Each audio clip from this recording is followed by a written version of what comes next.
Okay, hari ni package baru OBD2. So OBD2 is onboard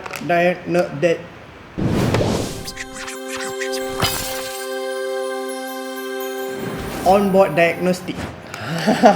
Onboard diagnostic ni is actually untuk check kereta. Kalau kereta ada masalah apa-apa, dia pasang benda ni dekat connector kat bawah. Lepas tu dia boleh connect dengan top punya app dekat Android, and then boleh check kalau kereta tu ada masalah apa-apa on the phone. So ni beli kat Lazada RM25. Fokus OBD2, cari kat Lazada. Dia bagi CD. Macam mana nak sumbat dalam laptop zaman sekarang CD besar ni? Jom pasang kat kereta. Okay, benda ni bila tengok manual macam senang.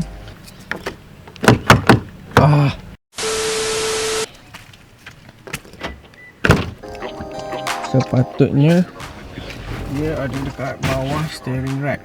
Start dulu enjin. Dia cakap half start. Okay, half start. Maybe tak payah on engine.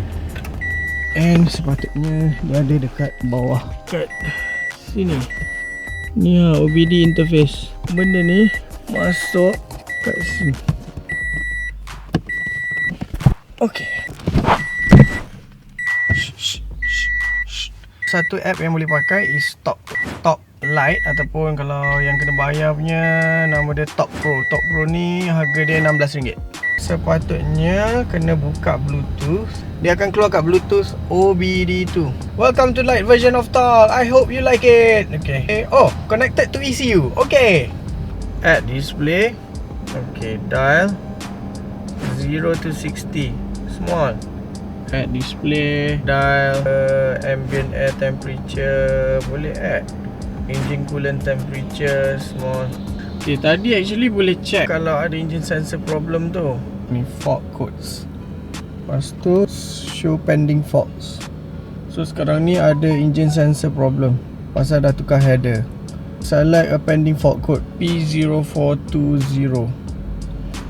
Catalyst system efficiency below threshold bank 1. Maknanya tu header lah tu. Okay, masalah 86 ni bila dah tukar header dia akan ada masalah engine light on. So hopefully benda ni dapat padam engine light punya error tu. Baba dah lama dah nak benda ni. Pasal Baba boleh tukar rim sendiri. Tahu tak apa?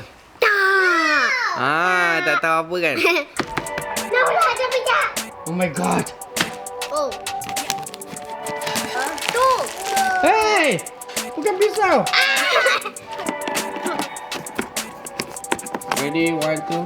Oh my gosh. Face cream. What cream? Tengok, Ulhak pandai. Dia ambil benda yang paling menarik sekali. Oh, berat. Ulhak.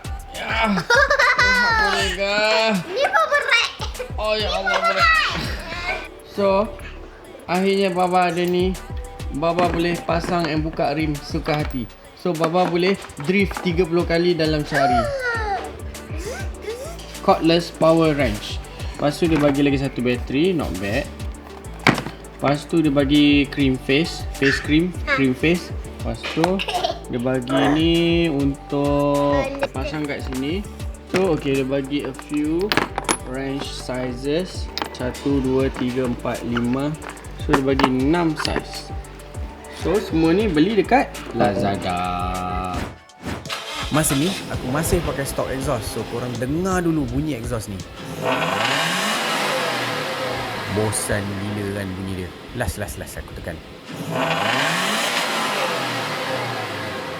Yes, setelah kita habis dah modify, dah bubuh supercharger, kita dah tukar intake, kita dah tukar header,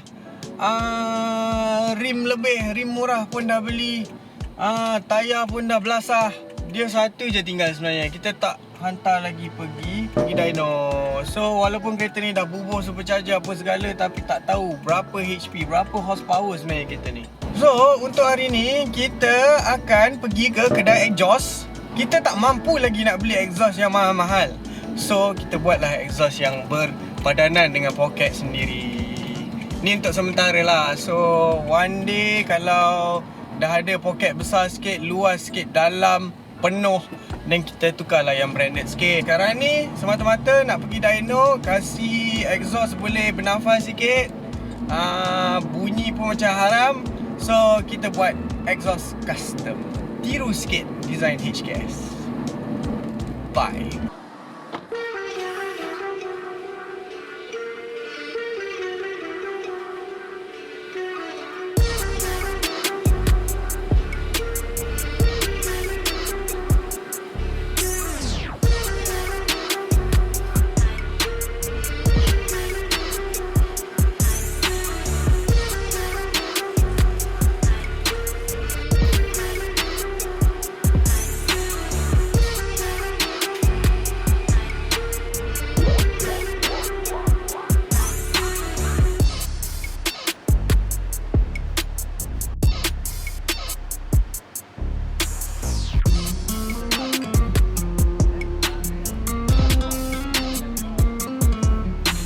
So far exhaust tu looking damn good. Walaupun murah, tapi kita buatlah apa yang boleh dari yang mampu.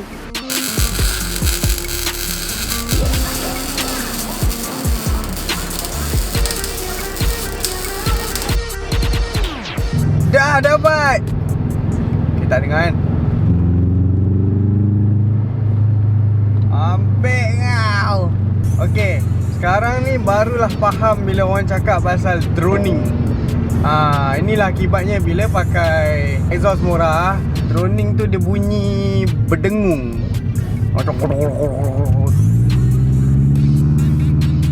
Tapi bunyi boxer tu panik.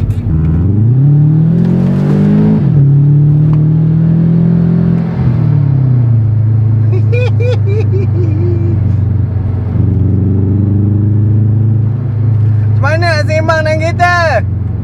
Tak boleh sembang. Ready, cool start.